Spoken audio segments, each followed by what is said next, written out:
it's my pleasure to share my journey, so to speak.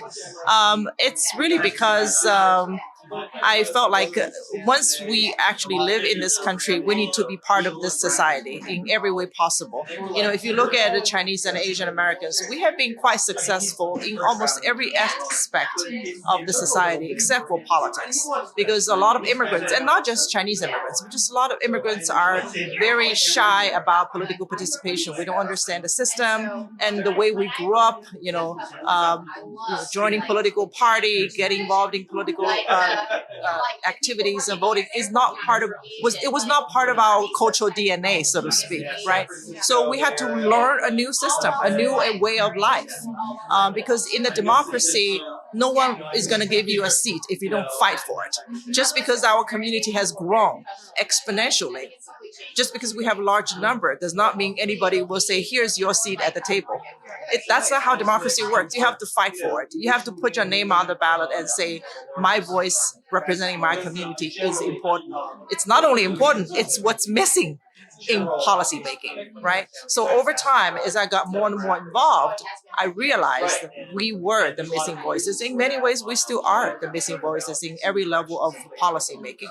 And because of my community involvement, I paid attention to local politics, and people invited me to events like we just had to meet and greet, fundraisers, and I learned about a lot of issues that I never thought about, right?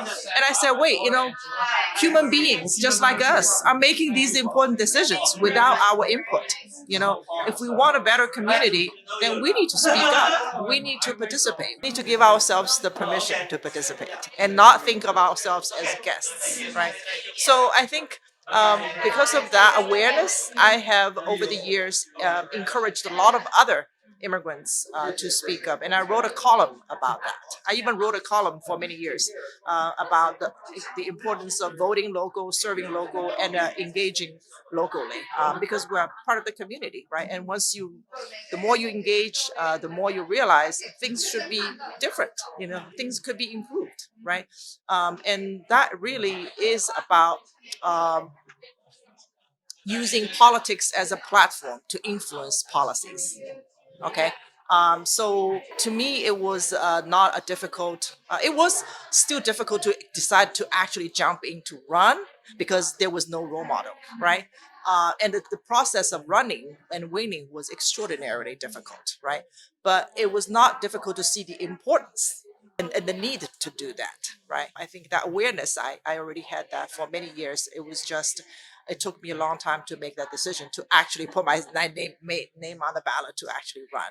I have a small family, as a lot of immigrants do, and I have really no one to consult with. And they have never done this before. They didn't know what that means.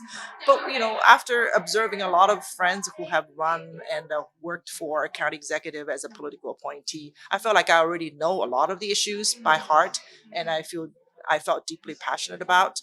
And I said, I really want to continue to shape policies, and by having my own platform to introduce my own legislation and all of that, because politics allows me to influence change on a larger scale. You know, so that was why I chose that, and I'm so glad I did, because I brought out a lot of new energy from our community.